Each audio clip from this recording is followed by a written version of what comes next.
Hello there, it's Jay here from Jay's Vintage Junk, and today, well, let's do something a little bit different. I've been messing about with computers on the channel for quite a bit recently, and let's do something a little bit more vintage. What we've got here, this is a Defiant, this is a reel-to-reel tape recorder. I picked this up at a car boot sale during the summer.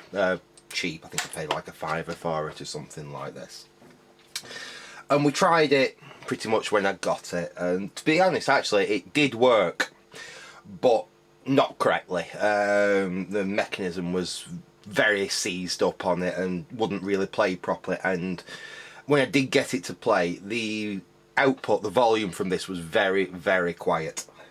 I'm pretty sure I know what that issue is. Now, read the mechanical mechanism. My mate Andy over at Vintage Electronics Repair, he's completely gone through this mechanism for me. He's stripped it down, lubed everywhere that needs lubing on it, cleaned everything that needs cleaning up on it on the inside. There's still some cosmetic cleaning to do, you know, just getting some of these bits of muck off it and everything, which I said I'd do. But basically, mechanically, that mechanism now is in absolutely perfect condition. You know, it is in really, really nice condition. I think that repair's still over on his channel, so if I can find it, I'll put a link down in the description to Andy actually doing this PSR deck. He knows I can do them, but Andy's got a lot more experience of these than I have, and if I want a deck that's really going to be nice, you know, I'll get Andy to do it for me. But what we need to do on this now to get this into a good playing machine again is sort the electronics out. I believe this machine dates probably from the very late 1950s. It could be early 60s, but I think I have a feeling it's from the very late 1950s. And there's a very good chance that no one has ever really looked at the electronics in here, so they are going to need a little bit of renovation work so we can make this into a good playing machine. So, without further ado, let's get it out of the case, and we can actually get down to the electronics and see what we're actually going to have to do with it. I don't think this has got any screws in it at the moment, so I should, if I'm lucky, just be able to pull this out. There we go.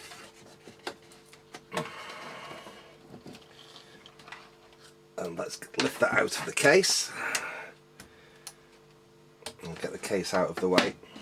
The case as well is in really nice condition. It just needs a few little minor blemishes touching up on it. Put that out of harm's way. And let's pay our attention to the electronics here. Right. So, we've got a few wires here which are going to need reconnecting, but those are no problem. That's just from where Andy was working on the deck. So we've got those are the speaker wires. Those are easy. We know where they go. We've got the motor wires there. We need to well, that black one goes onto the voltage selector there, and the brown one goes onto the motor there. So that's no problem. We know where they go. That I believe goes to the head, and then we have a wire there, two wires there that we need to reconnect, so that's no problem, we can sort that out. Let's have a look at our valve lineup. We have got, and these do look nice and clean. I don't think this machine had a lot of use, to be honest, because there's no discoloration on these valves, but we have an ECL 86 there looking in really, really nice condition. That's a Mullard one. Obviously, if when we get this working it's still not quite right, we can look at these, we can throw them in the valve tester and just make sure that they are right, but I tend not to do that straight off. Usually, especially in a machine that's low hours like that, the valves are all good. And to be fair, actually, I know it sounds ridiculous, but the valves in this are actually worth more than the machine, because things like the ECL 86 and this is an ECC 83, I presume. Yeah, ECC 83, original Mullard ones like this, and made in England. These are worth, like I said, more than the whole machine is worth, to be honest. If they are in really, really good condition or new, as new. But I don't really like pillaging machines like this just for the valves. Right, we've got a lot of the old Hunt's mould seal capacitors in here. Those will all have to go. These lower voltage electrolytics here, those will need replacing. We've got a good old-fashioned waxy there, that'll need replacing. Our magic eye tube for the tuning indicator is in there. The screws that hold it together are also in here. Let's get those out. There should be another couple of them. They might still be in the box though. And we also have one capacitor there that has been replaced that I recognise. It might actually be in our radio. No, it's a Dubliner. But radio spares did. Oh, well, it definitely does need replacing because the lead's just broken off. But we'd be changing that anyway because they look like a fairly modern capacitor. They're not. Basically, it's one of those in a fancy plastic can. They are just wax paper inside, and they do go very, very leaky. The reason I suspect this thing's got low volume is that thing there. That is a metal rectifier. It's probably a selenium stack rectifier there. We will probably have to change that out because that is probably going low voltage. We may have to do something with the like a dropper resistor on the new one, a current limiting resistor on the new one, because they're a lot more efficient than these old selenium stacks. But that, I think, is basically it. It actually looks in really, really, really nice condition, to be honest. It doesn't look bad at all. What I will do, I will get the old soldering iron warmed up, get my meter and everything set up ready, and we'll make a start on getting this thing good again. I don't see we're going to have too many troubles with this one. It's not been messed about with in the past. I can't see anything that's been, you know, hacked about on it or anything. And I say it was playing when I originally got it. It's just obviously you don't run anything like this for very long without doing some work on it, because some of these components can cause damage to the rest of the actual system. Like these little Hunt's mould seals here, if they go short, you could put a positive DC voltage onto the output valve. You could damage the output valve, you could damage the output transformer, you could pull a load of current and take out a winding on the mains transformer. So, you know, you don't run these for hours on end if they've not actually been restored. So when we finish this, when we've replaced all these components which are going to need replacing, this should actually be fairly good. It should be able to be used, you know, as a proper player. So that's where we're at. So I will get my bits out and we'll be right back. Right, okay, we are back. I've got the all important coffee. I've got my high voltage capacitors over here in the box, and I am going to start with the, let's get you zoomed down a little bit so you can see more of what I'm doing. What we're going to start with, nice and easy, is these two on the output transformer there. I've got that one there to replace that, then we've got that one there to replace that waxy there. So first thing we will do, let me hopefully I can get to my drawers still. Right, we've got a pair of snips, a pair of long nose, just to help us get things out. Now you've got two options here. One is basically cutting the lead and then J-hooking the new component into place. The other is to basically get it off the lug there and remake it. Now it honestly depends on what you've got round there, depending on how I actually do that. So I think because we've got plenty of room round here, I'm going to try desoldering this. Oh, that was nice and easy. So that has been replaced because that hadn't been wrapped round at all. Someone had literally just tacked that on.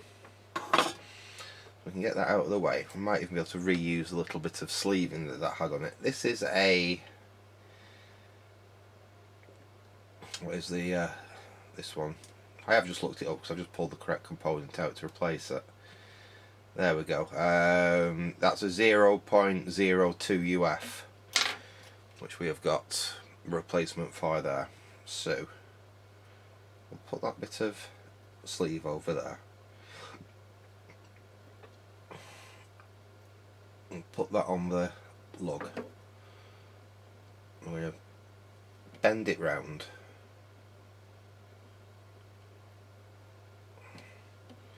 So we get basically a mechanical joint like that. I'll get a bit of solder. We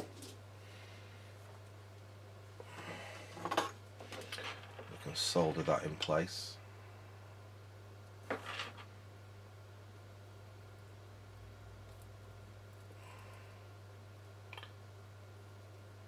There we go. Got a nice, just let that go nice and cool first.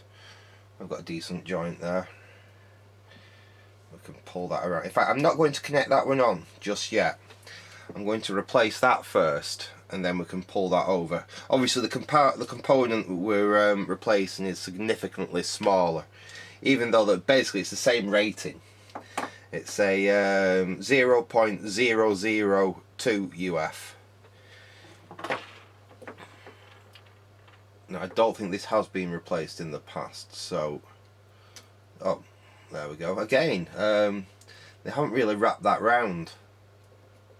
They just seem to have laid the components on. Let's see if we can get that off.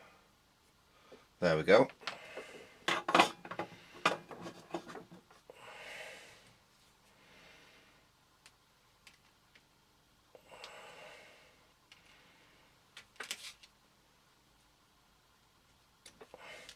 And again, we may be able to reuse the original sleeving and pull that off the old capacitor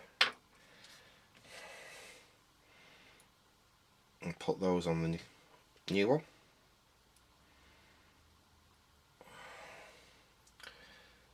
I think we should be able to get that just to go on there like that.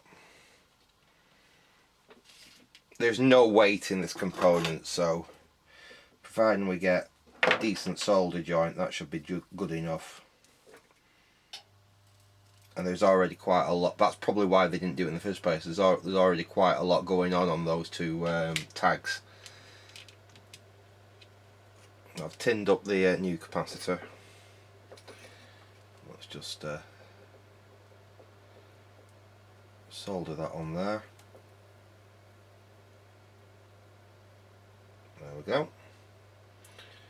We'll get that side to solder on there.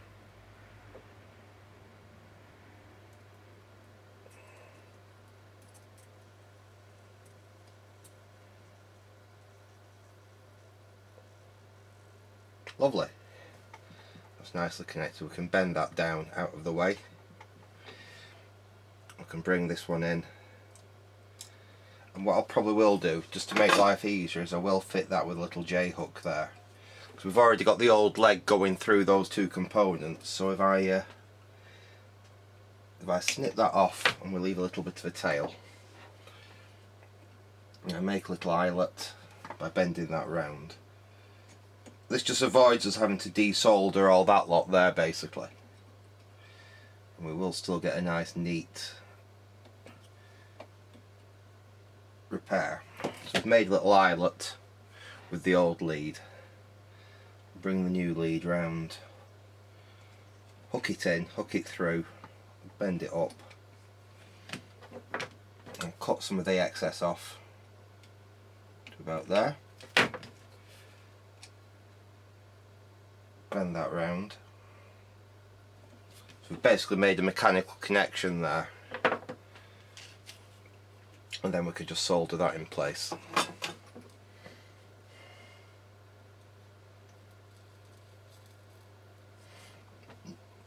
And there we go. So that's those two capacitors replaced. Just move that around there a little bit. Yeah, I'm happy with those. And it's really just a case of then just carrying on. Sometimes it's easy to change a capacitor because it leaves you space to get to another capacitor. Like we've got one down there that's a 0.04 rated at 150 volts, and that's right in the it's actually to the magic eye, that the tuning level indicator. So it's not got a lot of voltage on it, but like I say, it's one of the Hunt's mould seal capacitors, and these always seem to go leaky. Let's move a few things out of the way. You try and basically not to disturb as much as possible the original wiring, because you're always going to have fun finding out where it goes, and it is actually quite tightly packed in here. So let's see if we can find something to replace that with. We want a 0.04. The nearest modern equivalent is probably 0.47. So let's see what we've got in the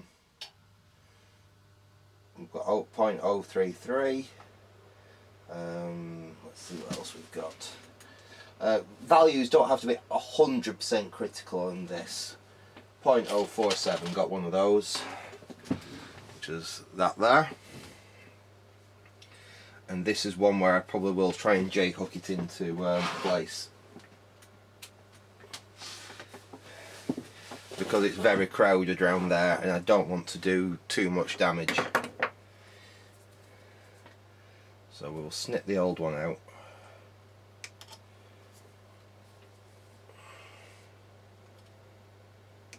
There we go. That's the old Hunt's mould seal there.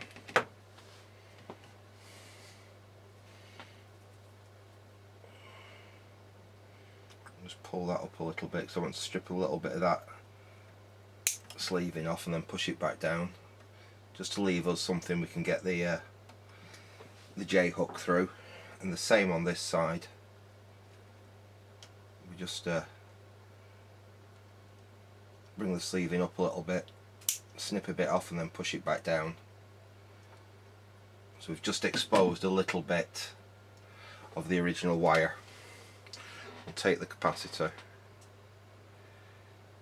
and we need something to bend these legs around. I might be able to use my tweezers here. I'll gauge one side and just basically just bend them round. I want to form a little, basically a little loop like that on the end of the capacitor. The same on this side. To about there. Just bend that round. Form a little loop. So we've got two little loops like that. And then we can snip off the excess like so. And still retain our little loops, and we'll literally just slip those over the original wires. Just make that a little bit tighter.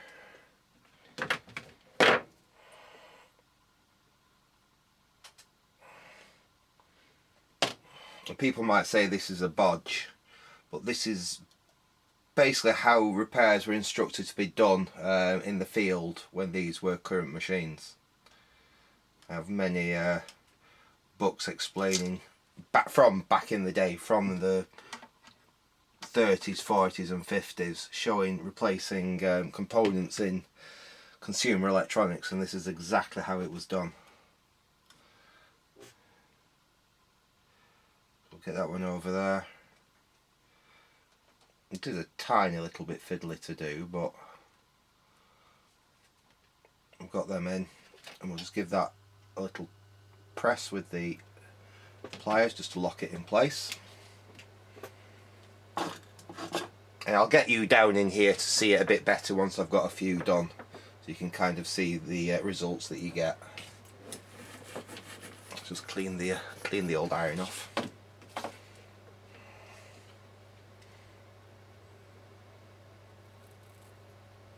That's that side done.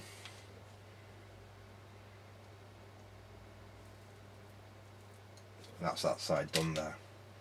Just give it a little press to make sure it's nicely soldered, and there we go, that's that one replaced. Bring that wire down, I can put that wire back there. We'll quick look round there, we've got an electrolytic there, we've got an electrolytic there, they're both going to need changing. In fact, let's have a look at that first one there. That is a 8UF at, I need to see what the actual voltage on that is, I can't quite make it out here. That says it's 275 volts, so that's actually quite a that's a higher voltage capacity. That will definitely need changing. And that one is, I might actually be able to see that until we take it out. Let's tackle this one here first. So we know the red side's our positive side. Obviously these are electrolytic, so they're polarised, unlike these which aren't.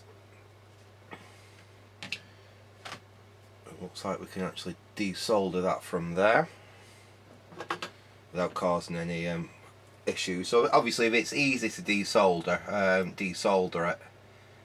If you're going to cause more harm than good by desoldering it, use the J-hook technique. This side seems to be soldered straight to the chassis, so we'll have to warm that up. This is a nice hot iron, so this shouldn't be too hard to do.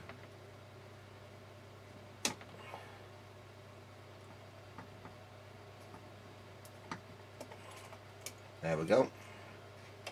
They've actually twisted that round through the chassis as well. Let's get that out of there.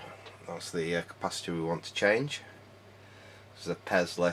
Yeah, it's 275 volts DC, that original capacitor. So let me go and have a look in my collection and see what we can change that for.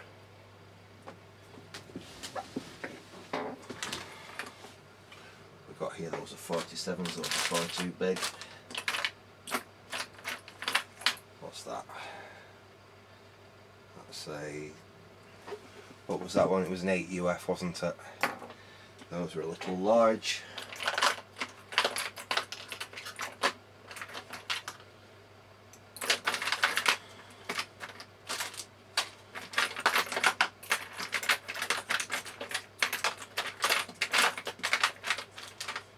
It wouldn't actually matter if we went a little bit larger on that capacitor, because it is smoothing. So it wouldn't cause any issues. But let's see if we've got anything that's a little bit more suited to it.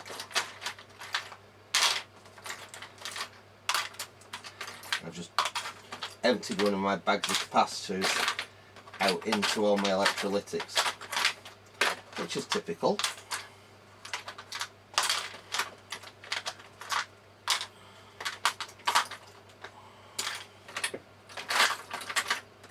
What size are you? I've got lots of 27UF at 400 volts. Obviously I really want something perhaps around about the 10UF mark.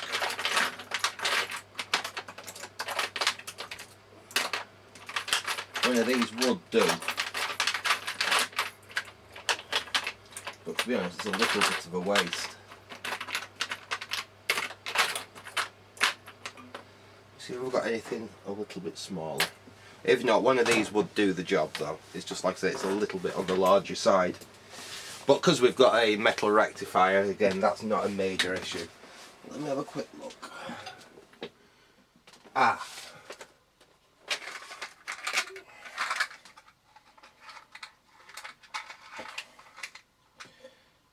I've got some used ones here, which would probably do the job just fine. I think we'll probably use one of them to get closer to the actual value that we need. There's nothing wrong with these, they've just got slightly shorter legs on them. But that's a 10UF. That will probably do the job just fine.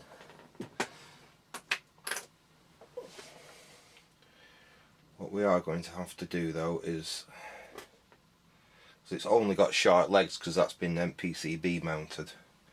So what we will do is we'll take that old capacitor and we will recycle one of the legs off it.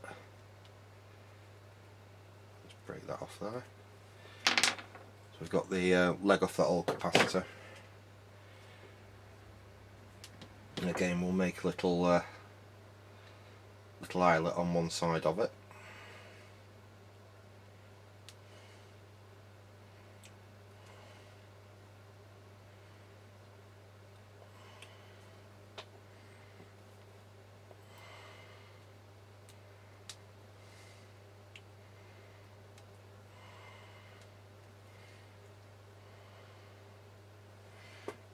Just like I did before, we just bend this round, make our little eyelet.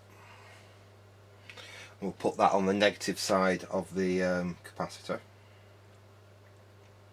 That's what we're going to connect to ground. We'll solder that in place.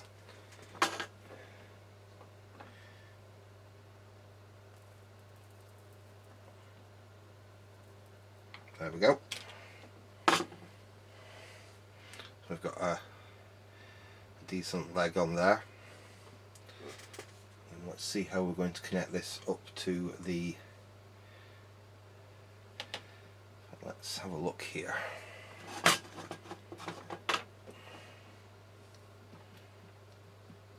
Let's see if we can get that off there.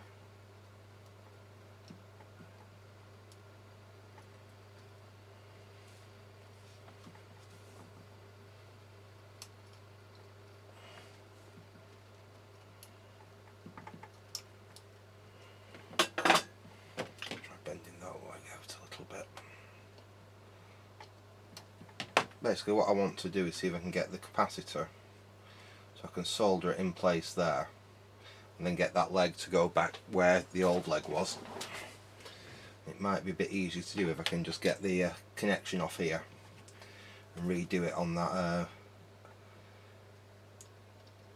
that post there.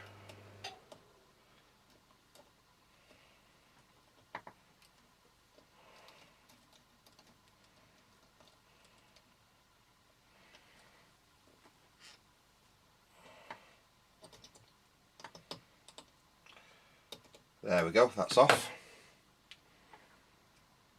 So that's obviously got HT on it.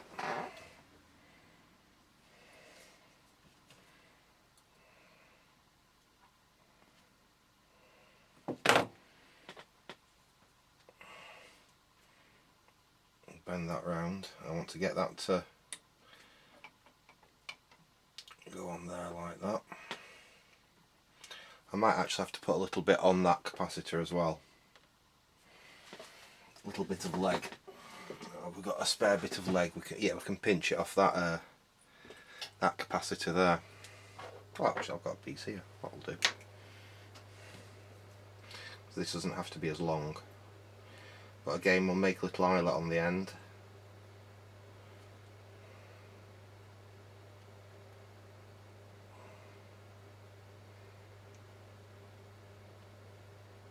I mean, you don't have to do this if you've got new capacitors. Obviously, you'd already have the legs on, you wouldn't have to go to this, but I'd rather have one that's closer to the right value than a brand new one, and I know there's absolutely nothing wrong with these capacitors.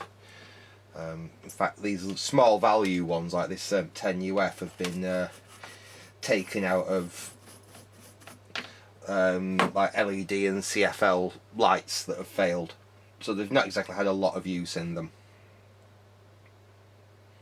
And I've used these quite a few times in valve repairs with no issues.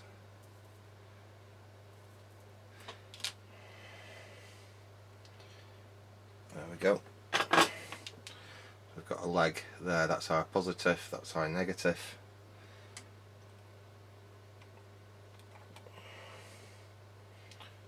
Get that in there. Bring that up through there like that. We can bend that round like that.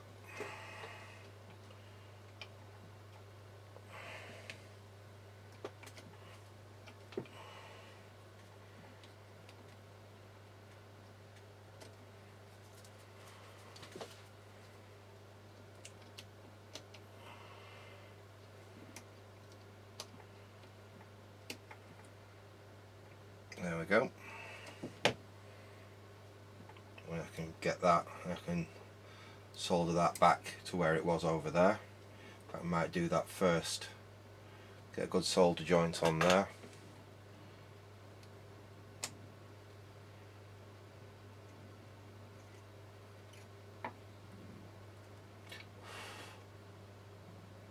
Like that, that's nice and tight. And put that leg back through that hole there and bend it round.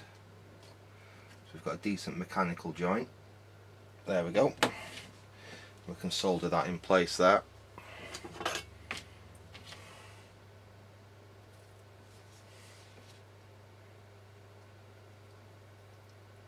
Okay, so that's that electrolytic there replaced, and we've actually gone for a slightly higher rating there. The old one was 275 volts, that's 400 volts. That doesn't matter at all. You can go up within reason on the voltage rating, you just can't go down. As well as the actual value, you can go up a little bit on the value. I wouldn't go down a little bit on the value. The original one was 8 UF, this is 10 UF, that's fine. We probably would have got away with that 22 UF, but that's getting a little bit far away from where the original was. Right. We've got another electrolytic here we're going to need to deal with. Again, I think we're going to have to snip the leg on that side because this is really buried into the circuit. So we will snip that free on this side here. In fact, let me get my sharper snip so I can get right in.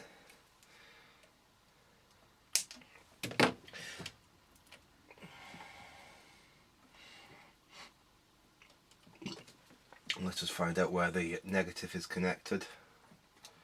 Again, we'll snip that close to the component so we've got some legs to deal with. And we can see where it actually goes, because it doesn't necessarily go straight to ground. It could go through something. In this case, actually, it does just go to ground. And we can see what this component is. This actually is another larger value. It's 275 volts. 1 UF. Now that one's going to be a fun one to find. Let me see what I can find to replace that with. In fact, I will have to go and hunt in my other boxes, so I will say back in a sec. Right, okay, we're back, and I found that. That is a 2.2 UF at 385 volts. So that's the closest I've actually got, and that should actually work just fine. Like I say, it's not too far out really. We will have to, because this has been in storage for a bit, so we'll just have to quickly clean the tarnishing off the legs, or else it's not going to solder very well. We'll give that a quick clean up. That's a nice easy way of cleaning them up as well. Just take your side cutters. Don't pull on obviously, so you're going to cut through the leg. Just grip the leg ever so gently and just pull them up the leg. As you can see, it comes nice and shiny again. Gets all the tarnishing off the leg. Right. Now we can see that the ground needs to go to that point there, and we need to solder the positive on there. So again, we'll make a little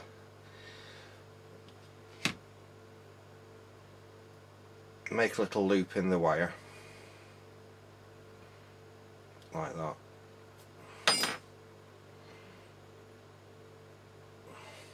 We'll cut the excess off. Then we can solder that into place. Pass that over. And I've just realised that I've used my my long nose to hold the thing up. So let's get my other long nose, because we just want to squeeze that down a little bit. I've popped it off the connection there. Let's get it back on there.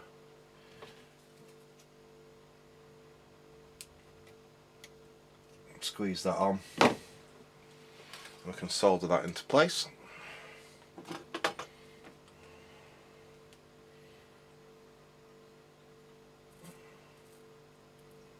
There we go. We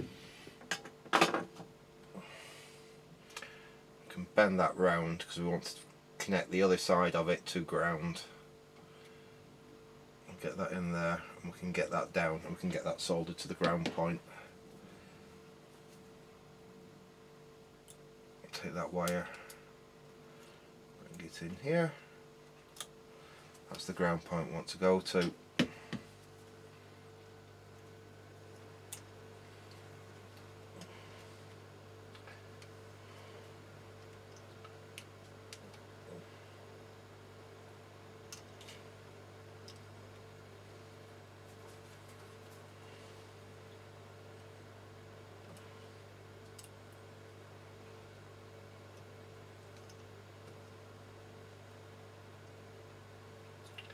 There we go.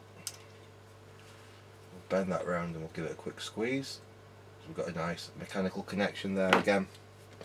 We can solder that in, we can snip the excess off, and then we can pull that out to where we actually want the component. We'll go in there, we'll solder that in place. We'll snip that bit of excess off there, like that. We can just pop that capacitor back out, make sure that that joint there is not going to short on anything. Good mechanical joint, it doesn't really matter too much that it's just floating like that, providing there's nothing that could actually short on that connection there, which is well out of the way of everything else, so I'm quite happy with that. Right, let us do that little fella there. In fact, what we'll probably end up doing here, as we've got two more capacitors underneath it, so we'll probably cut that one free, bend it out of the way, replace the two which are underneath it. Let me get this around a little bit to you so you can perhaps see it a little better. So basically we're going to snip that one. Let me get you zoomed in a little bit. And up a little bit. There we go. There, you can see what I'm doing a little bit better now. So what we're going to do is we're going to cut that one free, bend it up out of the way, replace that one, and then we will replace that one. Then we have an electrolytic there to do, and I think we may be there. I think that might be all the oh no, and then we've got a hunts down there as well that needs to be done, but that may be it on the main chassis here. Point to point wiring like this, if you're used to working on more modern stuff, it can be a little bit daunting, but don't let it be. It's easy enough to work on. We'll snip that one free and we'll bend that out of the way. We'll just have a quick look what value it is so we can pull it out while we get the other ones. That's a 0.03. We'll have to get something close enough to that. We'll do that electrolytic there. Let's see where we're going to. That goes to a valve over there. That goes to the output valve. I think. No, is that the output valve? No, that's the output valve. Yes, so it goes to the output valve. So I think we will cut the ground wire free first, and then we can pull it out of the way. So we'll get in there. This is right. That's cut, and that goes straight to a ground point, so that's not too much of a problem. We'll pull that out, and again we can cut. That's so we leave plenty of leg to play with,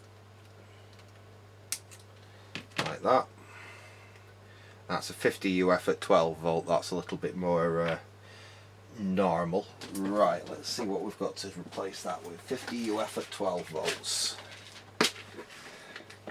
So we're going to be looking like a 47 UF. Yeah, that'll do. Now we've got a 47 UF at 50 volts there, that's fine.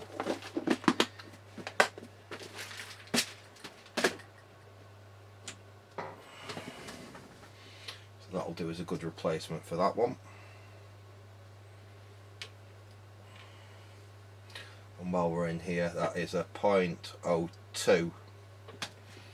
So let's find a, what was the other one that I said it was? That one was a 0.03, wasn't it? So we want a 0.02, which I'm getting very short of them. A .02 there. We want something, we may have to use another of them. We could probably use a .47. Oh, have I got any .03s? I think I might have actually.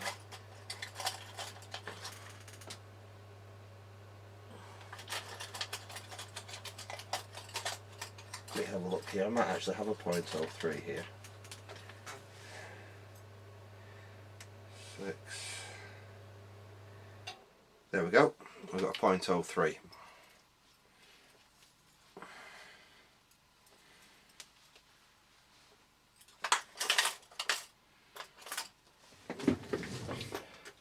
So that's a .02 to replace that one. There's a .03 to replace that one. But first we will change that electrolytic. So we'll do exactly the same again, because it would be a little bit of a mare to get to the leg there.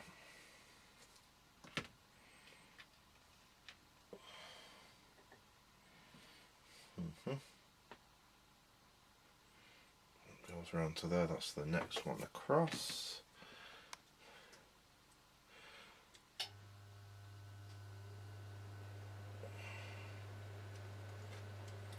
Again, we'll snip a little bit of the insulation back, and then we'll put that insulation back along the wire. So we've got something to solder to.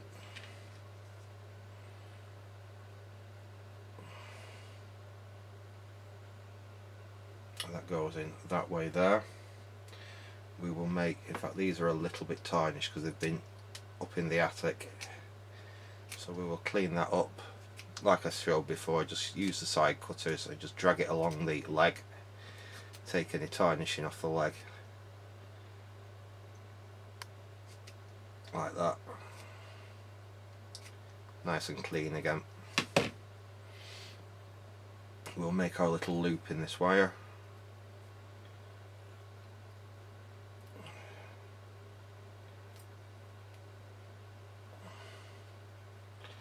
Like that.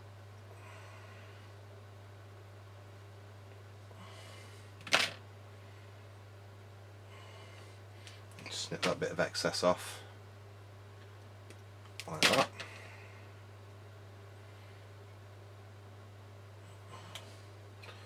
Pop that over. I'll just have to straighten that up a little bit so we can get to it.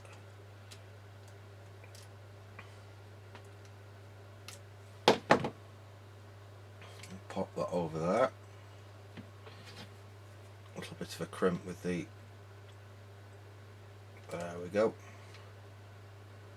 And we'll solder that in place.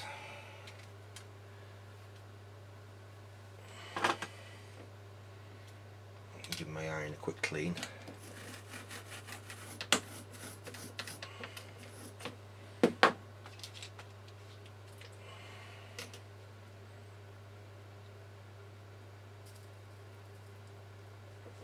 And there we go, that side's connected on. Happy with that. I'll take the negative side. We've got the remains of the old wire there, and it'll just be, because of the space restraints, it's just going to be easier to bring that in and bend that round, and again just make a mechanical joint first.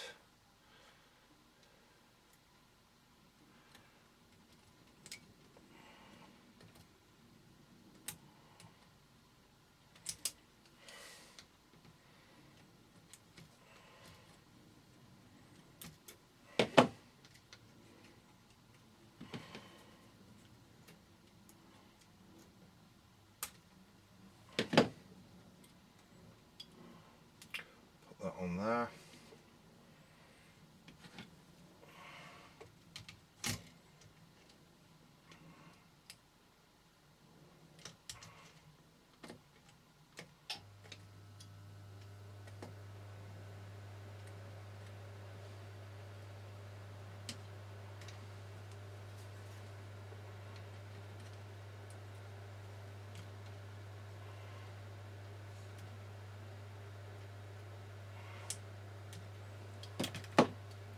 pull it out again. So I've bent up my my eyelet there. Little eye that I'd made isn't quite right. There we go, that's better. Get that over the old wire. There we go, that's nicer. And again, we'll just give that a quick squeeze and then we can solder that in place. Quick squeeze just to seat it down. We'll go in and solder it in place. Like that. Make sure that that's happy where it is. Right, excellent. So now that those are done, let's tackle that Hunt's mould seal there. That only has fairly short legs and it looks like it's fairly easy to get to that, so we might be able to replace that without using the J-hook technique, because we can get to that post there nice and easy, and it's on a single valve pin down there by the look of it. So let's cut it free. Actually, it would be easier if we cut it free. We can cut it there, pull it out, and I'll see if I can get it to desolder from that valve holder.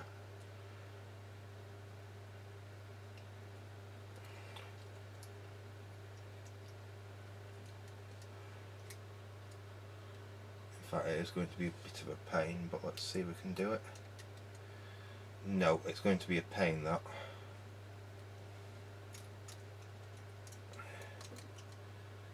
Hang on, I think we're doing it.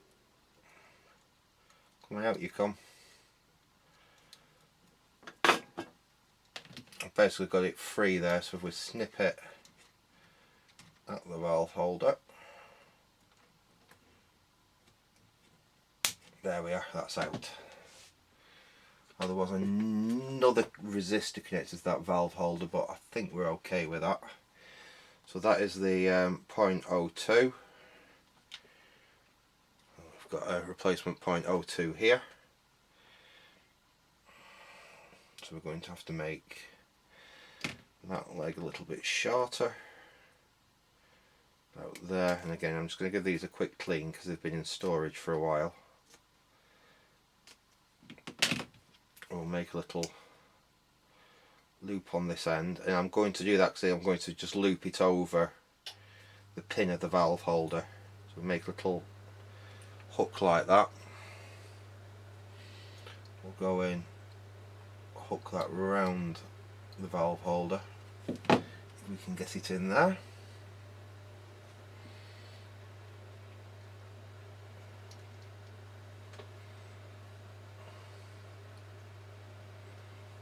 Yes, we're in there. I'll have to hold it while I just solder this in place.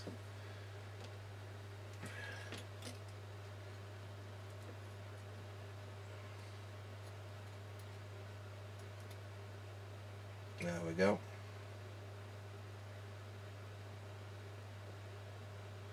I'm reasonably happy with that. We might just reinforce that in a second. Push that.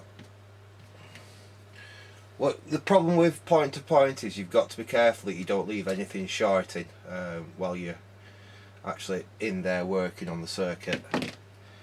It needs to go to that lug there, so we can hold that and we can bend that round and make a good mechanical joint. Obviously, if you can make a good mechanical joint, it's always better. Sometimes you're going to do more harm than good by trying. We've got a good mechanical joint there. Now we can solder that in place and then we can trim the excess off. So we'll solder that in place. There we go. We can trim the excess off there. There we go. So that one's in. And I'm quite happy with that other connection on the other side. There's one wire there that I'm just going to, it only goes to a ground, but it goes rather close to that connection there, so I'm just going to give that a little pull, make sure I've got some clearance around it, make sure it's not shorting to any other valve pins down there, but I'm perfectly happy with that now. We have this one here, which is the last one in this part to do. Oh, and then we've got that electrolytic up there to change. And what is that? I won't be able to tell until I pull it out. Let's get, that goes to that valve pin there, so I think we can get away with that one. If we cut it off there, again we can reuse the bit of a sleeve. Put that sleeve over there. We'll make a hook on that side again. I'll just give this a quick clean. We want a fairly long leg here because we do need to get all the way over there with it. So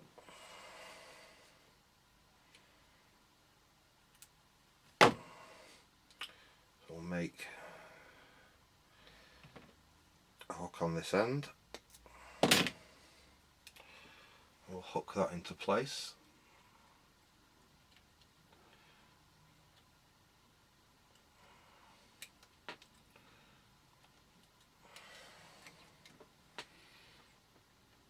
Go on, get in place. There we go. We'll get in there and see if we can just squeeze that tight and shut.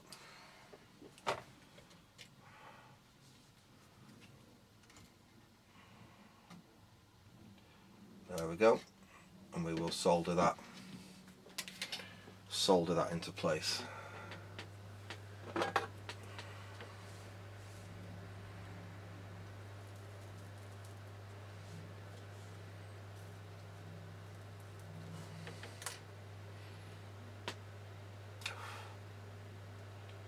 yeah, we've got a good mechanical connection there. Happy with that. Bring that down, make sure, like I said again, we don't short on anything, and we need to go to that point there. So again, I think what I will do is I'll make a little loop in this wire about there.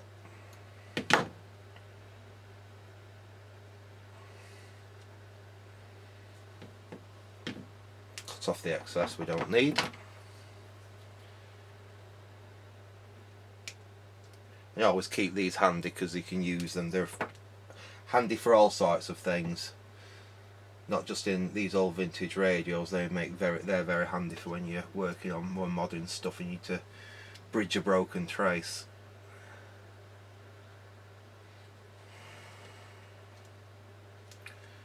We'll get that onto there like that. Push that on. Oops.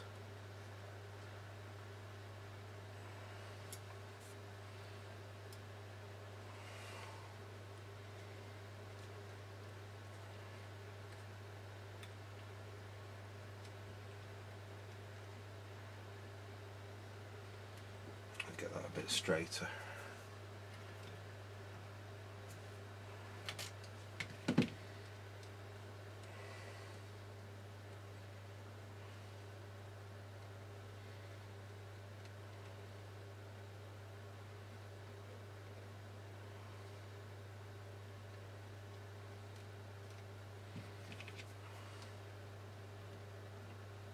That's on there. Again, we'll just crimp it a little bit just to get a mechanical connection. Make sure we don't burn any wires as we get in there.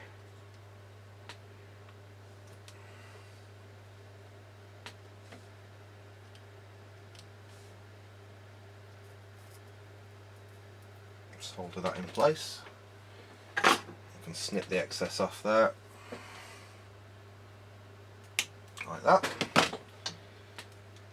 And that's another one done. So we've just got that electrolytic there to do, and we've got that 1/100 mile mould seal there to do, and I think that's all the capacitors on this main PCB, on the main amplifier board. Well, it's the main board on the whole thing, to be honest.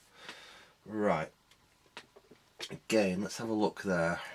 How is that connected? That goes straight to ground on that side.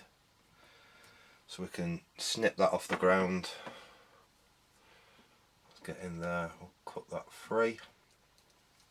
I'd like to leave as much leg sticking out as I can.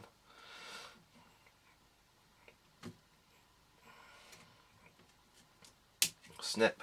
And we can see where the other side goes. We'll get in there and snip that free.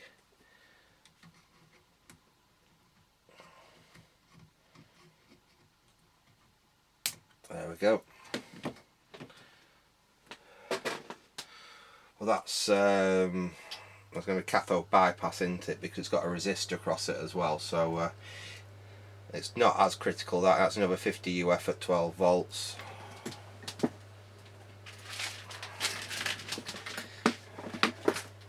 So we'll use the same as we used before. I've got quite a few of them. Choose one of them.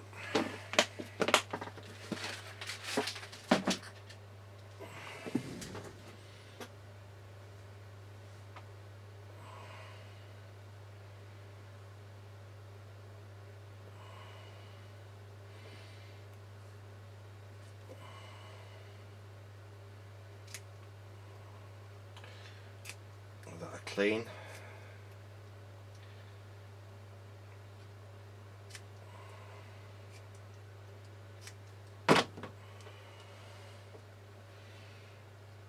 That's going to go in there, so we want to put a hook on this side.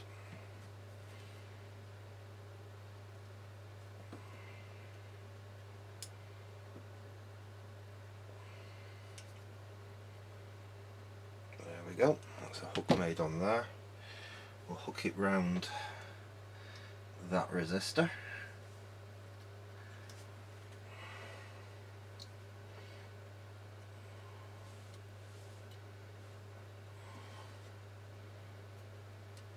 There we go. Bend that round.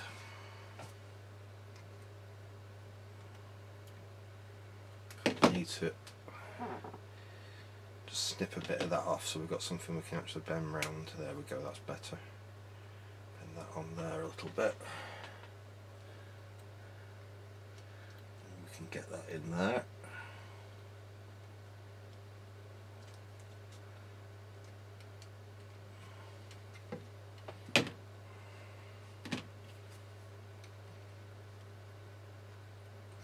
Bend that in place. We can solder that.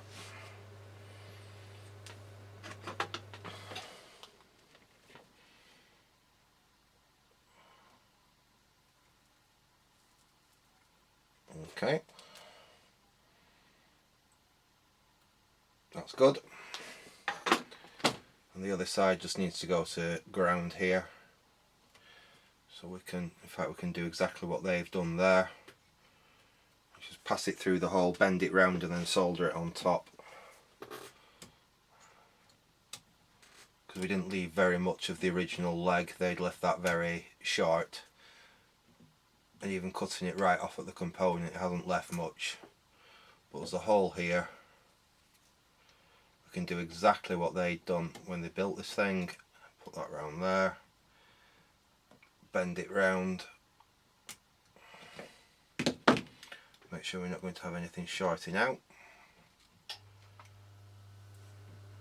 Bend that round there. We can solder. In fact, we'll have to solder that from the other side. So we'll go over like that. We just want to solder it on the top there where the other one had been soldered. Let me use my... There we go.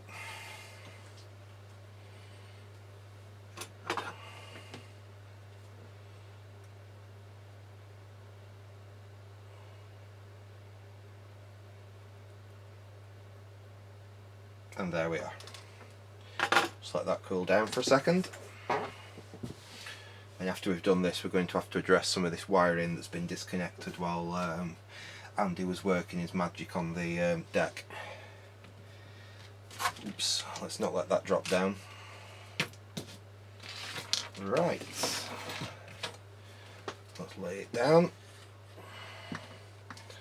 So that's that one replaced as well. Let's get that wire just rest back over, make sure everything's happy there. I'm happy with that.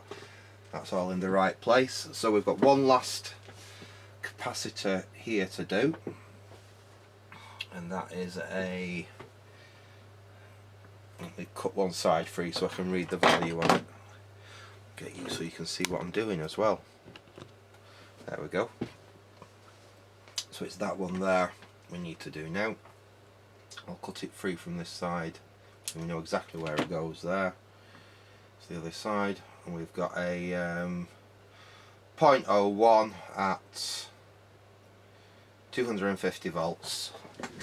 So we want a, to these, too big, 0.22. That's too small. I've only got one of them.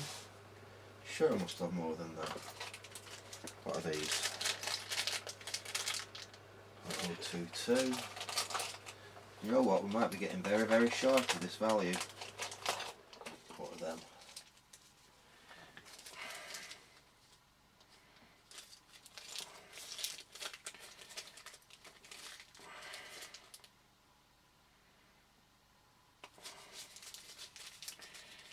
We could get away with one of them if they're the right value.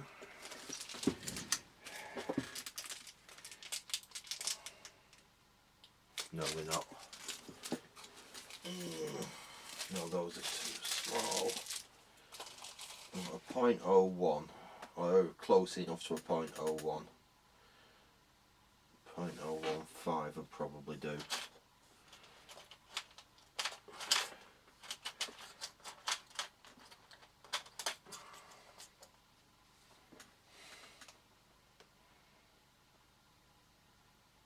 That's 153. Yep, that'll do. So that's the closest I've got. Let me just have another quick look. So those are 0.1. They're no good. Those are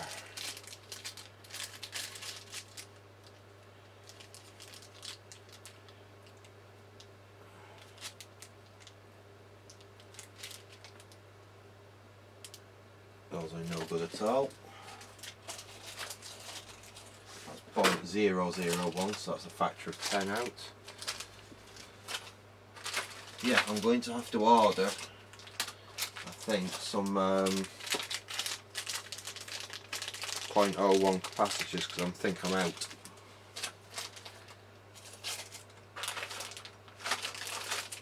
Yeah, I am. I'm out, damn. But I do have a 0.015 here, slightly odd value, so it doesn't matter too much, and I don't think it's that critical. I don't think it's going to cause any major problems putting that in. So, let's take that old one out.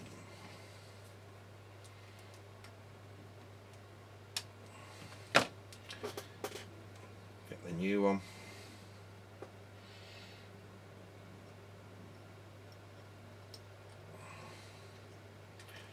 Bend that round like that. Get that into about the right place. We'll solder that side in and then we can trim the excess off.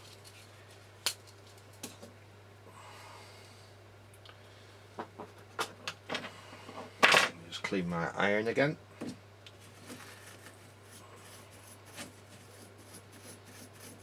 There we go.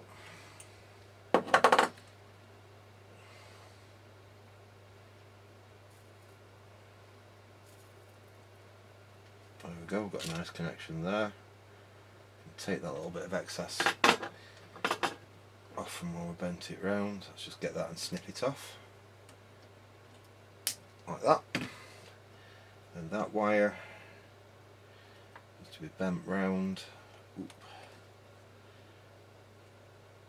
On that point there. Bring that round. Yeah, that's going to be okay. We'll solder that into place and then we can snip the excess off there.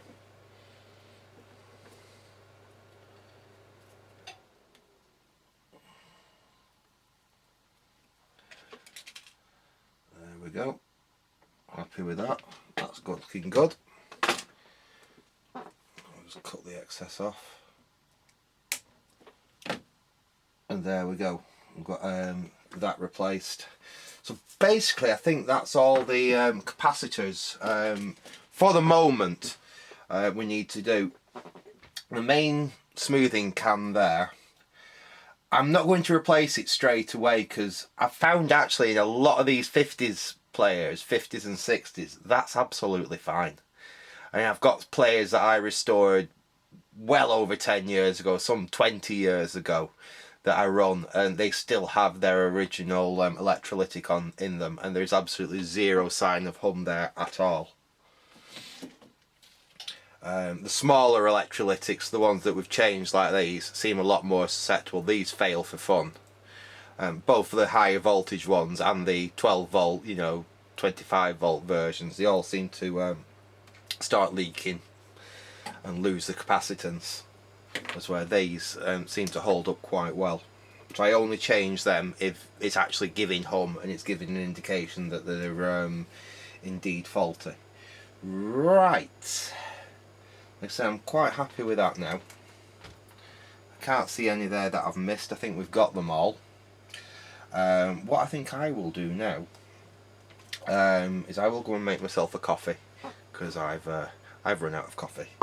And then we will, as soon as I've got a coffee, we will get back. We will have a look at connecting all that lot back up which has been disconnected.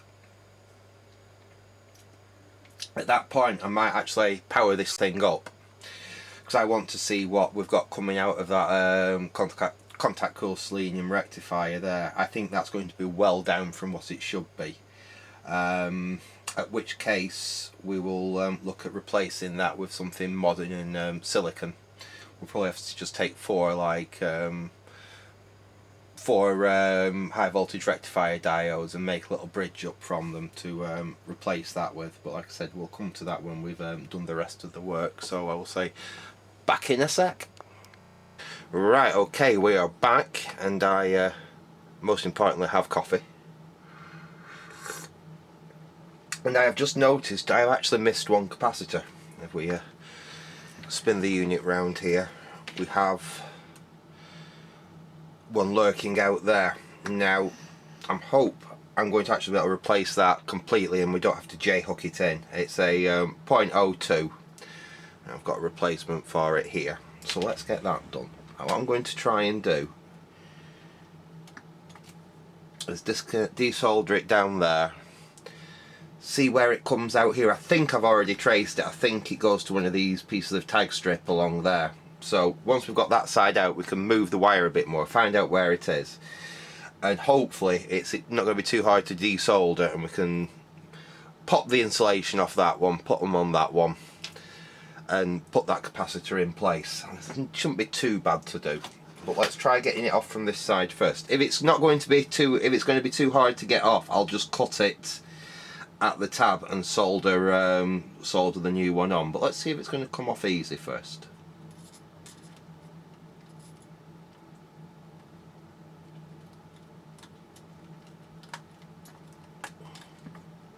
There we go.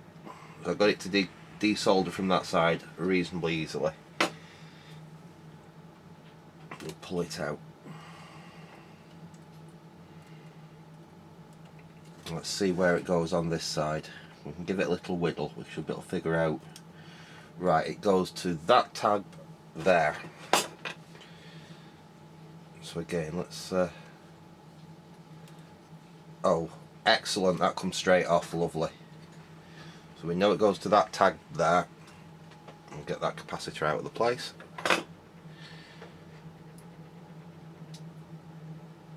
And get the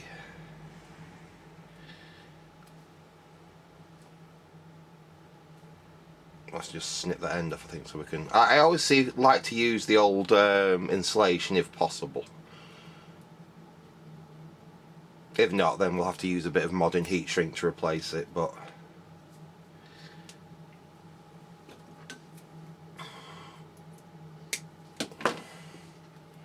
there we go. We can reuse the old in this instance.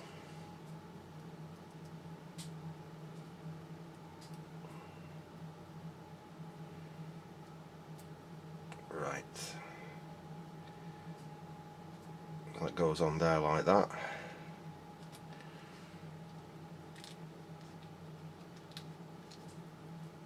That goes on there.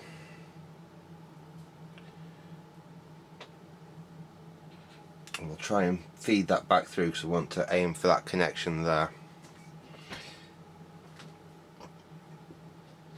Let's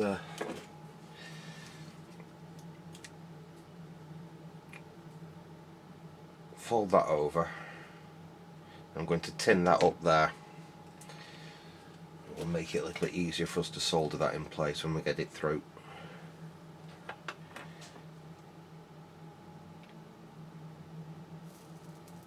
There we go.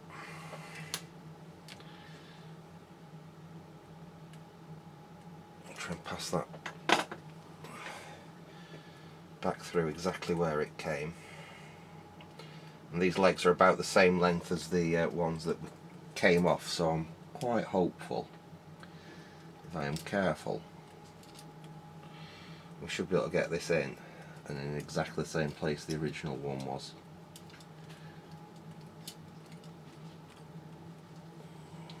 Okay, bring that through. I'm going to solder that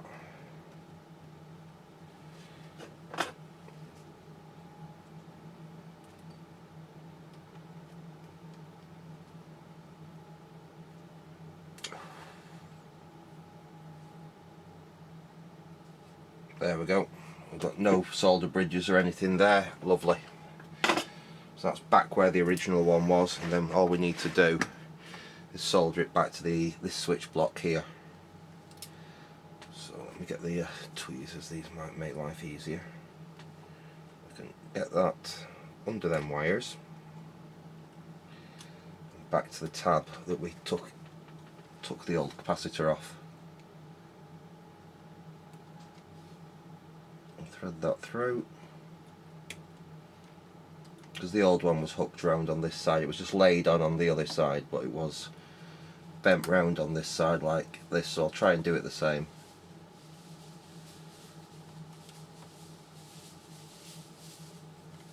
Okay, there we go. We can solder that in place, and that is finally the last capacitor done.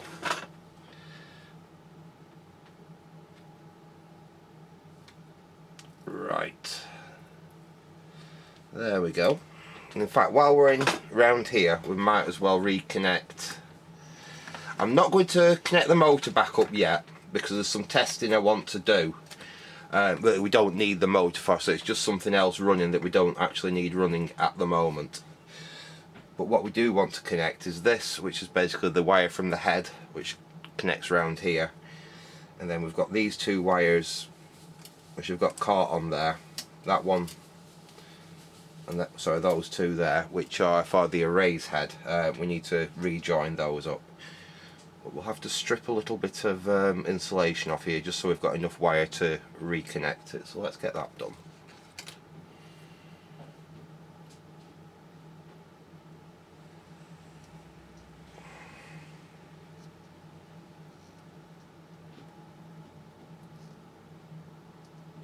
Okay. Let's be careful here because we only have a certain amount of wire to play with, and we don't want to accidentally make it too short, because I think we've just about got enough wire here to do what we want to do. Push that in. Basically we want to tease the two wires through the screen so we can keep the screen intact.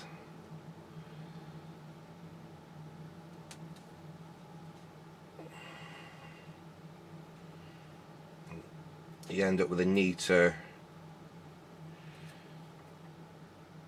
joint doing it like this than you would if you was to split the screen and then wrap it up or try and unravel it all. Just push the screen to one side and you can tease the wires out without disturbing the weave on the screen.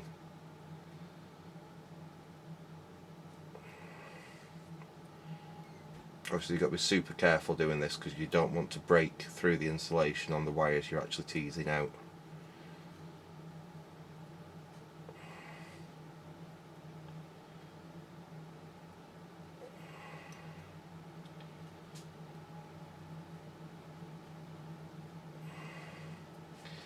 go.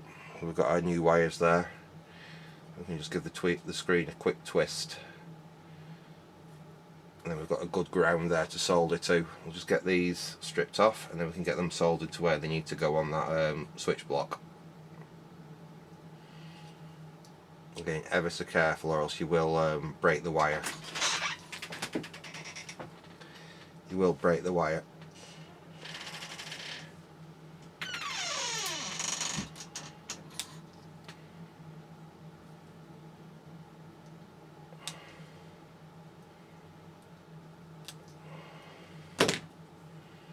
Right, there we go.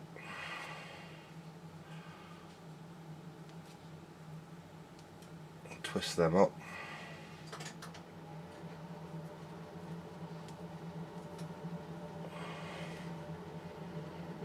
We'll need to tin them slightly and then we can solder them into place.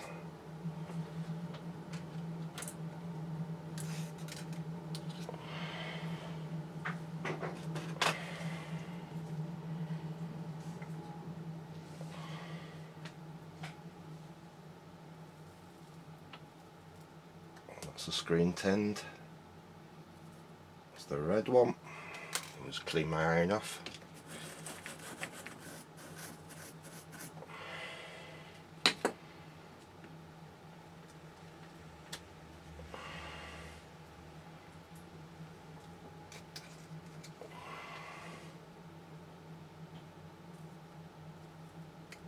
And that's the blue one tinned. Right, lovely. So we know the red one goes there because there's a little piece of the red wire. That's one thing, if you've got the wire long enough that you can cut it rather than desolder it, at least that you leave a little bit of the old wire, you know exactly where you're soldering it back to. Let's see if we can take that off. Yeah, lovely. And the red wire will solder onto there. There we go. That's on there. And the blue wire is around here. Again, just hold on to the stub of the old one. We should be able to desolder that.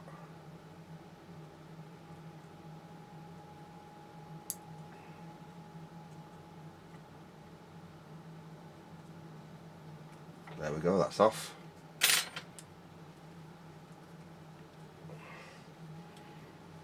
Bend that round and solder that into its into place.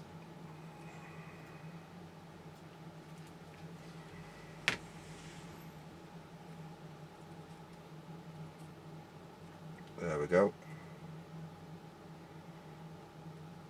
That one's soldered in, and then we've just got the ground wire which goes up to the top here. Again, we'll see if we can get that old piece of ground wire off. There we go.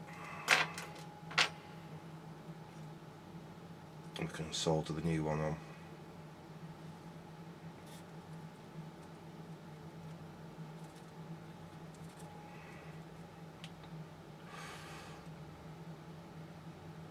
And there we are, lovely. So that's our playback head, record playback head reconnected. We've just got the erase head here to reconnect. And then we can have a look at doing some initial power up tests, because I want to see what that selenium rectifier there is actually doing, see what voltage we've got coming out of it, because I have a suspicion that that's starting to fail and we've got a very low HT on this, but we won't know until we can actually power this thing up. Let's just deal with these last two wires. So I need a little bit of heat shrink. Ooh, I've got a piece in here. Yeah, it's very fine wire, so I need some very small heat shrink really. Piece of that. A piece of that should do.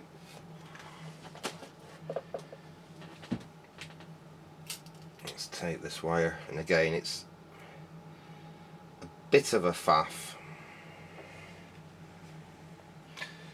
because it's so fine. Let's cut a piece of heat shrink. Put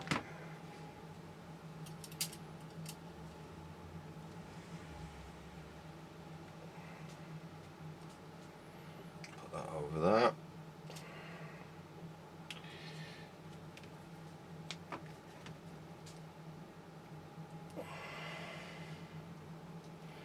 Cut a piece of the black to go over.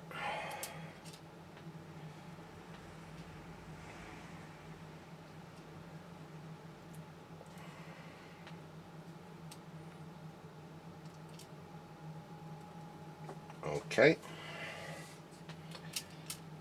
Then we need to strip these like we just did with that other wire, and this is about as fine, so again you've got to be dead careful stripping it. There we go, that's that stripped. That's that stripped. Again, these ones are going to be a bit of a pain because they're reasonably short, but I should be able to get in there and strip them. Oops. That's that one done. And then we've got the black there. That's that one done. Right. Now what I want to try and do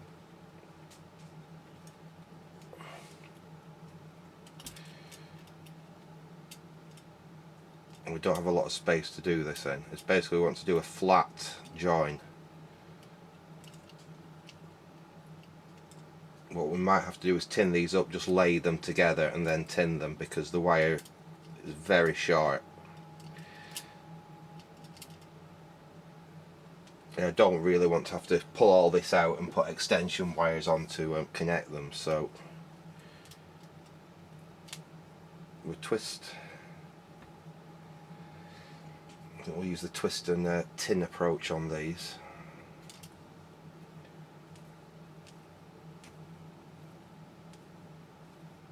Okay.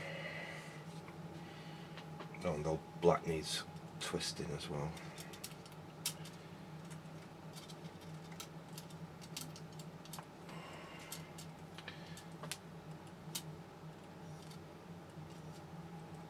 Okay.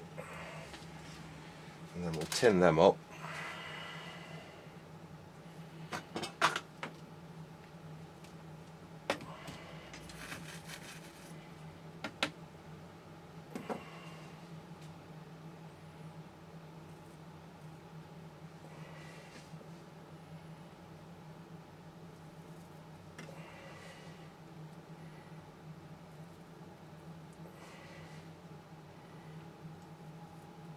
Okay. Now this isn't the strongest join, but these are very fine wires and I don't honestly think it's going to be an issue. But all we do then, because both wires are tinned, we bring them together in parallel and just hit them with the iron.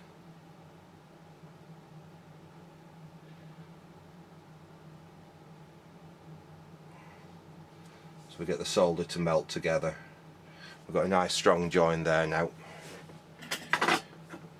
And then we can just pass the heat shrink over it.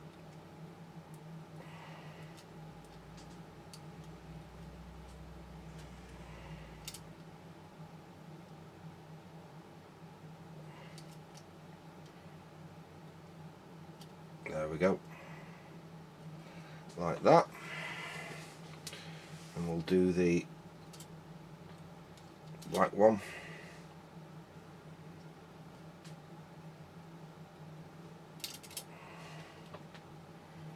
Exactly the same, just hold them together.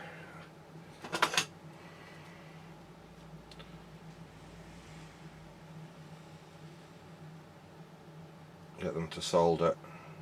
Oops, not quite there with that one.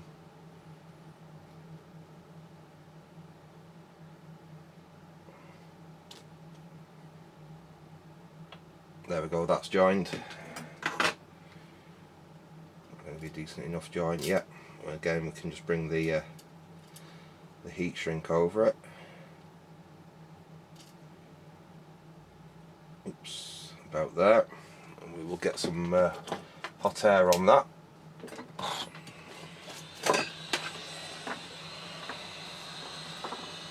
let that warm up.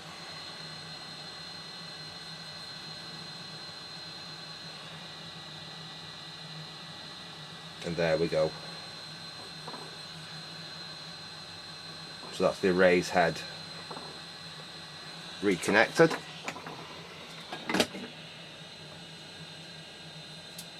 So I'm now happy with that. We've got the record heads, the record and play head there reconnected. We've got the array's head reconnected there. We're not going to wire the motor in just at this second. We're not going to wire the speaker in just at this second because we don't need to. What we need to do is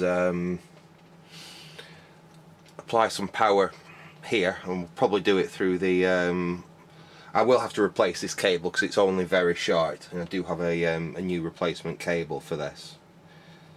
So what I will do for the moment, I can use the safe block and the lamp limiter just to energise this, just to make sure there's nothing short or anything like that, and we can see what kind of output we're getting on that selenium rectifier there. If it's low, then we'll have to look at putting something else in there, a silicon rectifier basically. Silicon rectifier is a lot more efficient than a selenium rectifier, so if we just did that, our HT would be far too high for this set. So what we have to do in that case is put the silicon rectifier in and add a surge limiting resistor, which is basically what that is there. We will just basically have to change that for a somewhat bigger version, something which is going to just drop that HT down a little bit. But first of all, like I said, first things first, we need to check where that is, and I've just realised that I've left my multi-tester in the other room, so if you'll just bear with me for a second, I will go and get the tester and we will be right back. Right, okay, we are back. We've got the multi-tester here. I've also found my my safe block. We've got the lamp limiter here as well. So let's get that up there. That's just in case anything is awry. We've got a short or anything that will light up and prevent any pops and bangs. Let's get that plugged in. Ooh. Okay. Get the safe block down there. Get that plugged in. Put that into circuit. We'll make sure the power is switched on. So we have no valves in here, so it's not going to try and work the amplifier or anything. All we want to do is see what the output from that selenium rectifier is. So I will get this connected up to the safe block.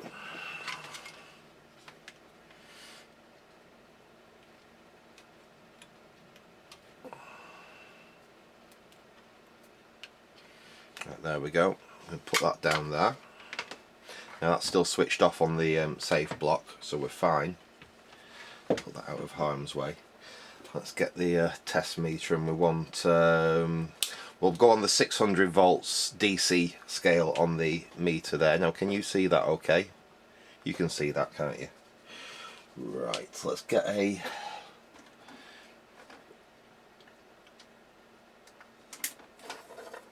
clip lead.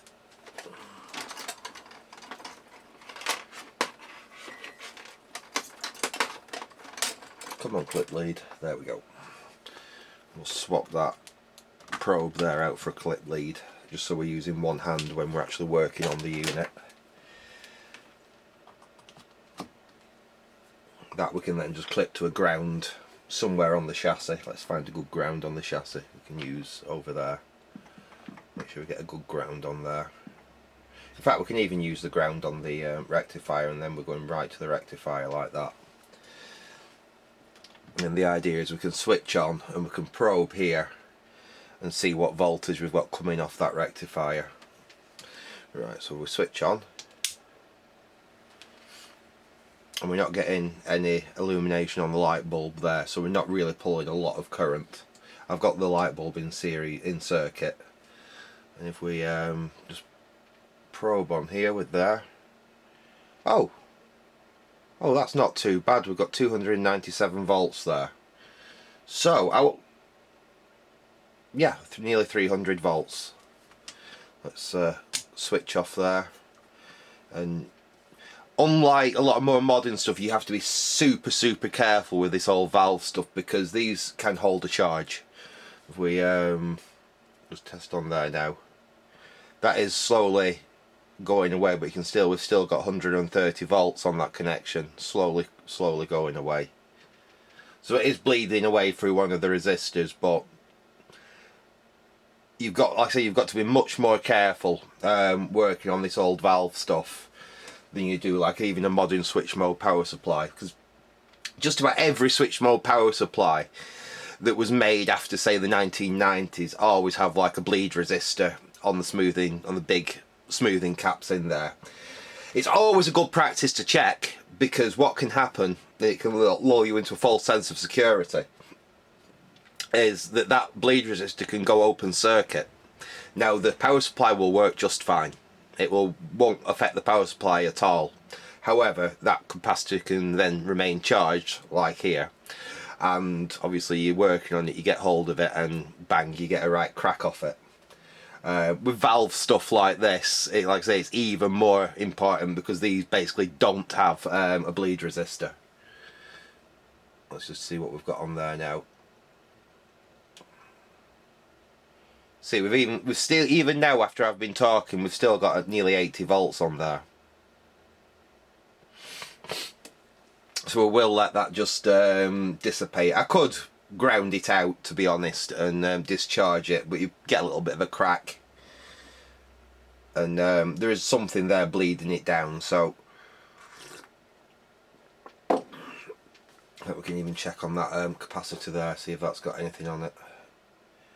Yeah, even that, there's still 60 odd volts on that side of the capacitor there, straight off the stack. Well, we can try over here, 50. Yeah, we've still got 60 odd volts there, which, I mean, that's not going to kill you, but you're going to feel it.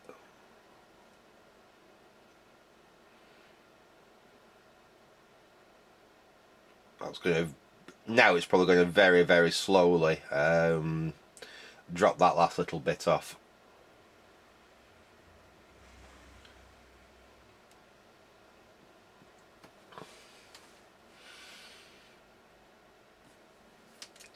What we will do, I will probably run this up with the stack in, because that's still producing quite a decent amount of voltage. So it could be that the reason this thing was very low output was just due to all those bad capacitors in there. Also, the head itself, I think I remember Andy saying, was a little bit dirty, and he cleaned that. That can also cause a very low output. But all we've really got to do now is let's get the lamp limiter out of the way for the time being. Let's get this out of the way, because we don't need this at the moment. We don't need the safe block.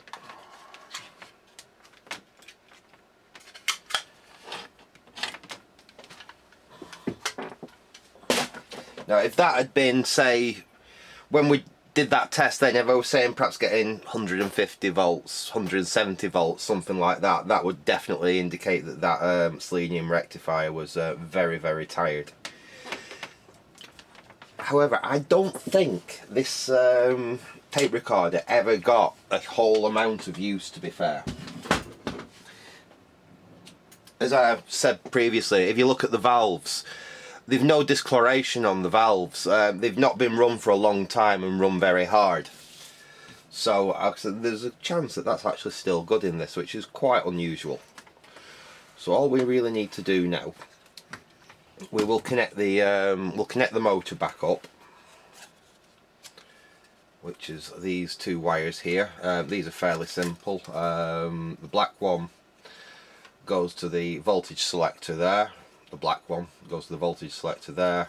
The brown one goes to that tap on the mains transformer there. So let's get those reinstalled. Again, we'll just strip this off.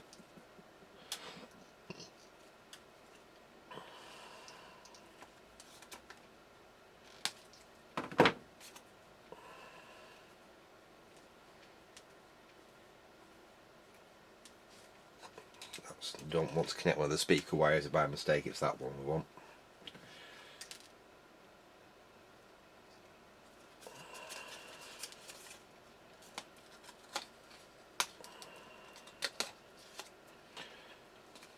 Come on, behave.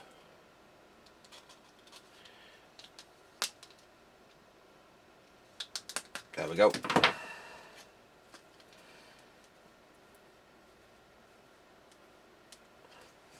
Right, there we go. We'll get that piece of wire off there.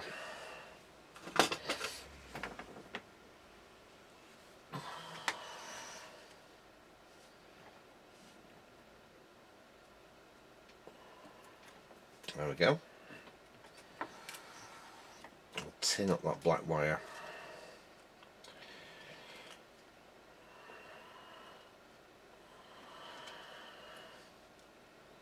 Just clean my iron a bit because my iron's looking a bit messy on the end.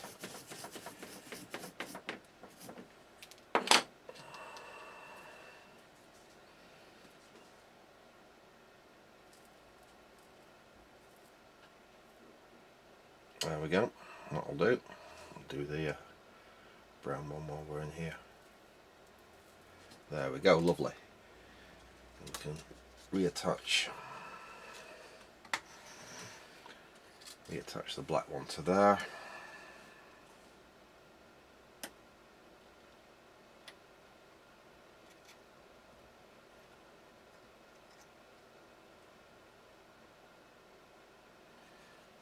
Good solid connection there. Excuse me. Ooh, I've got a little bit of the old wire there. Let's get that off. There we go. I'll just trim that down a touch. We can solder that back on.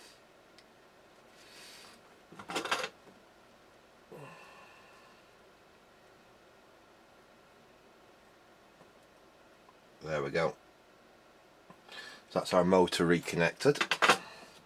And then I mean, we could test it as it is, but I think what I'll do is we will change the mains flex, which looks like it's going to be a little bit of fun because of where that output transformer is there. But let's see what we can do. I need a Phillips screwdriver.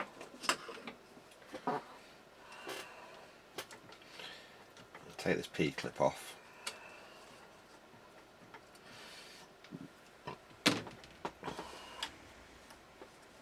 We'll feed that out.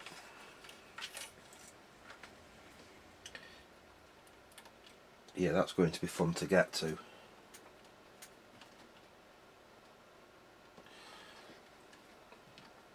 Let's get that P-clip off there.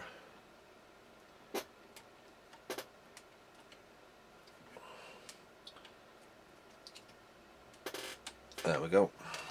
Have a look round here. We can see where the earth's connected. The earth's connected up there. Providing the earth's soldered somewhere to the chassis, we'll be alright. So let's snip that free. Like that. And pull this through. We can see which are the two tags. Alright, so we've got red to this side and black to that side. Not that it really matters actually, because it's just a double pole switch and they both go to a transformer, so it's all AC. But we'll do it the same way it was done. Let's see if we can get in here and desolder these. That's the black off.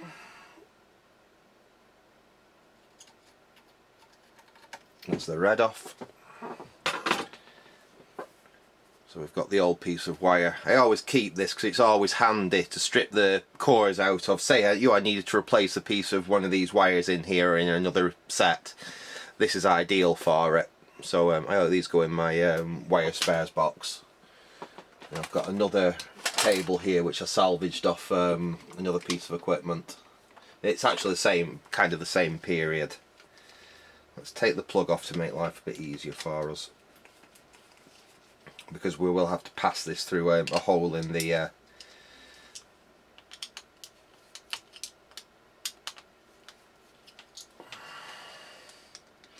a hole in the case. It's got a nice black plug on it, and it's even got a 5 amp fuse in it. I think I'll probably change that for a 3 amp, but it's better than finding a 13 in there.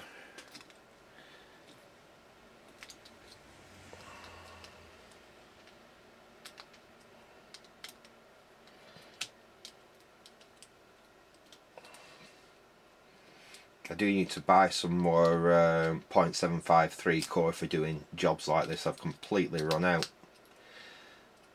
And when I saw how much a spool of it's gone up to now, I nearly had a little heart attack.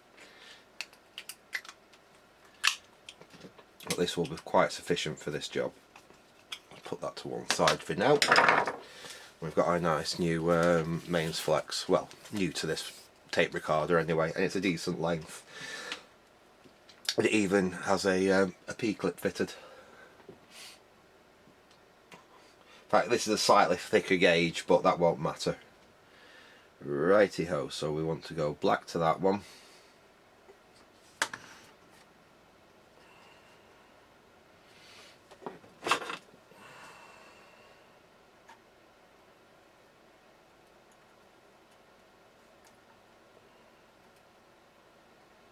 Okay.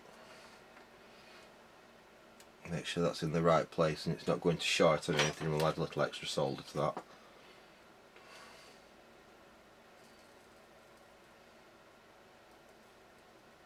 Okay, let that cool and we'll give it a little tug test, just make sure it's nice and tight. Yep, that's nice and tight. And get the live connected the same.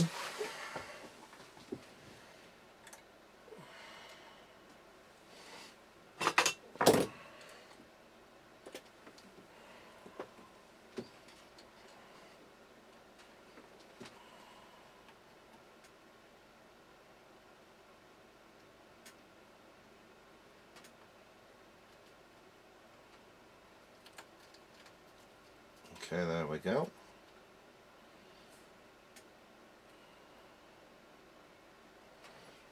Again, I think we'll just add a little bit of extra solder to that. Just quickly clean my iron off.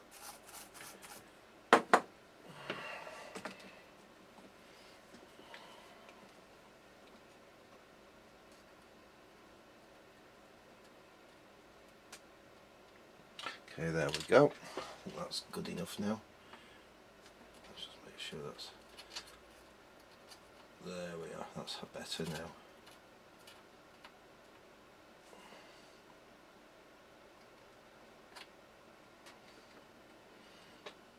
That feels good and solid. Alright.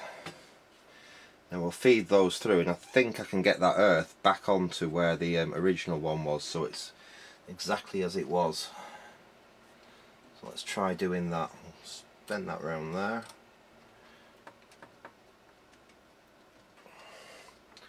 Looks like we've just got enough.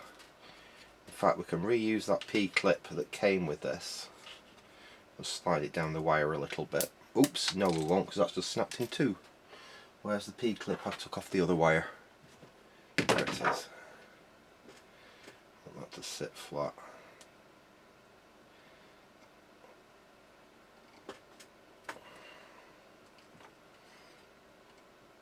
There we are. That should be right, just to reattach to there. Let's get that on there and then we can deal with that earth.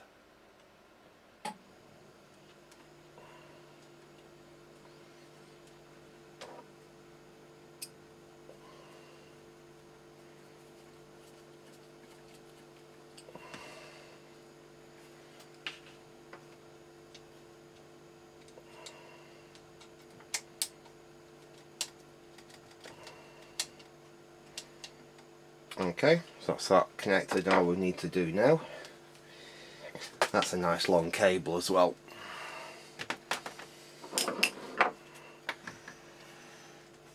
What we need to do as well is just connect that earth back up to where it goes down there. I'll do that.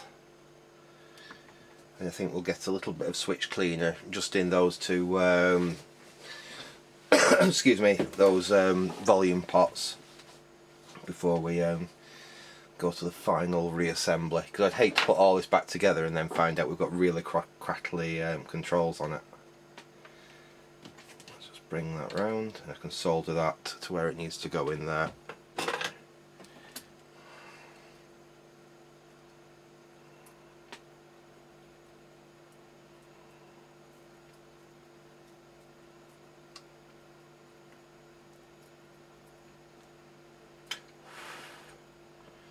Just hold that nice and still while it solders on. There we go. So we've got the earth reconnected. So we are basically there with this thing. Let me see if I can find some switch cleaner. In fact, you're just going to have to bear with me a second because I'm not 100% sure where it is. Just one sec. Right, well, rather annoyingly, although I found my can, I cannot find my little plastic straw that goes in the end of it to direct it into there, so we're going to have to just do the best we can. Let me stand this up a little bit, like that, and we'll see if we can just basically spray some in there and work them, and hopefully we'll get a little bit in.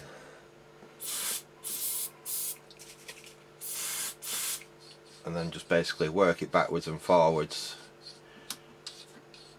And it'll just lubricate the track. I really need to get some fader lube or something like that to do this properly. That stuff is rather expensive. Alright, let's try this one.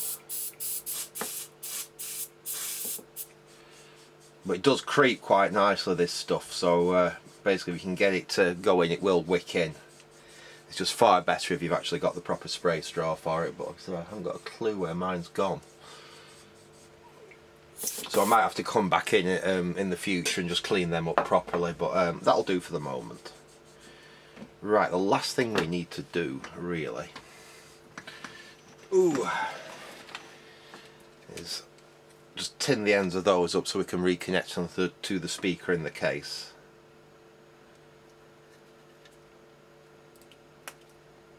Because it's going to be a lot easier to do it now with this out on the bench than it would be messing about while we're trying to faff this into the case. So let's get those stripped off and tinned up.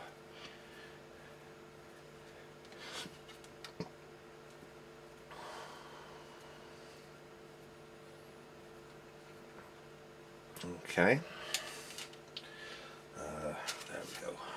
Let's hold them there like that. Let's tin those up.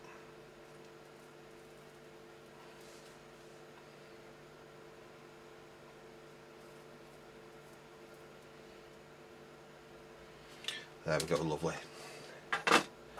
So those are ready to go back onto the speaker terminals. And the last thing to do is reinstall the valves. Now you can't really get these in the wrong place because they're retaining springs here are different lengths. Obviously you've got a longer one for the ECL86, which is your output valve. We'll just clip the retaining spring on. Then we've got our ECC83.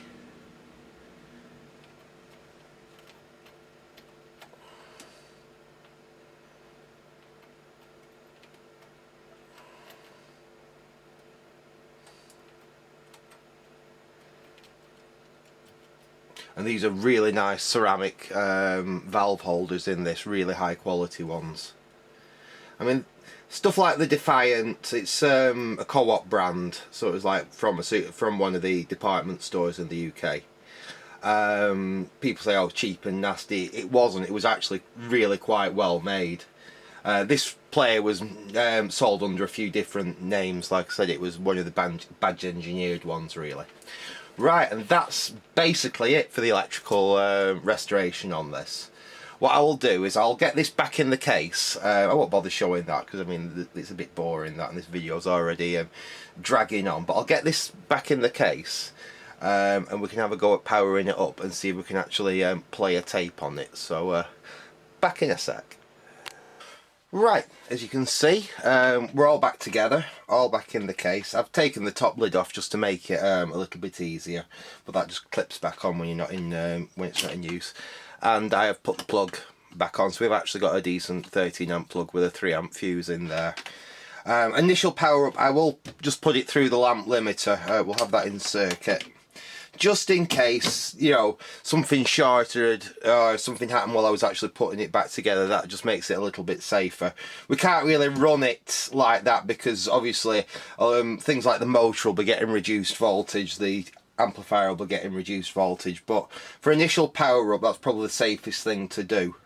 And what I've got to play on it, really, when you're messing with these, if you want to play a tape and see if it sounds alright, you really want something that's pre-recorded rather than something you don't know what speed it was recorded at or whether the machine it was recorded on was in A1 condition. So I've got a pre-record here of The King and I don't know how much of this I can play without the YouTube copyright police grabbing me, so I'll see what we can do.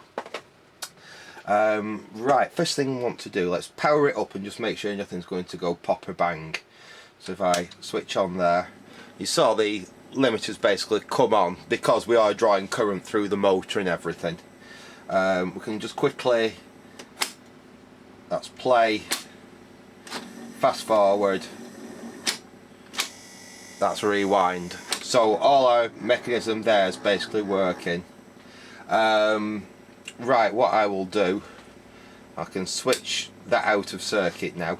So that's just as though that was being plugged right into the mains. Let us get our tape.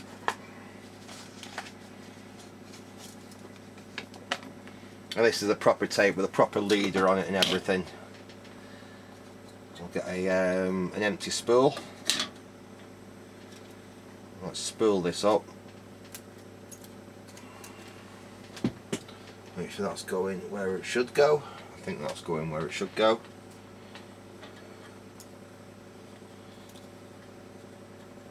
Bring the leader through like that. Just wrap it round until it locks on itself. There we go, that should be good enough. And then we can press play and we can see what it's going to do. So press play. Let the volume turn right up, let's turn it down a little bit.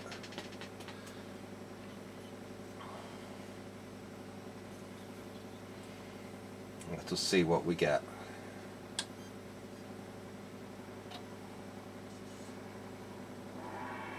We're getting something.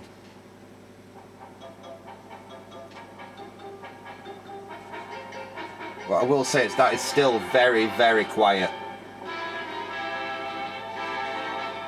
So I've got that at full volume and that's just about listenable to.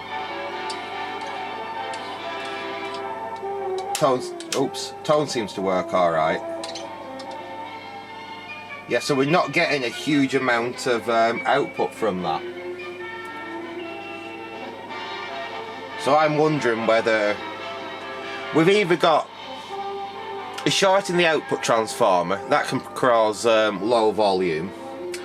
We know the HT's there, but I'm wondering if that selenium rectifier is starting to get pulled down under load, it's just tired.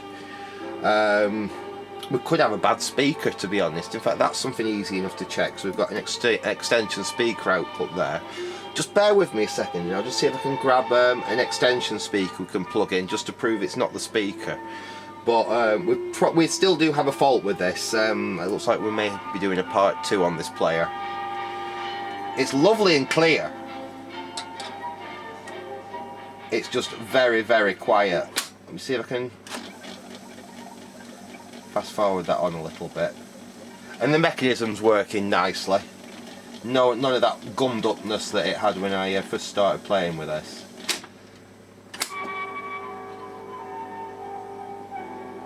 You see, it's playing okay. It's just it's very, very low volume.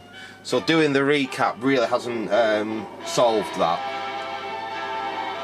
I said we may have a partial short in the output transformer, or possibly the selenium rectifier is being pulled down under load and we're not getting the HT we want, or we've got a bad speaker.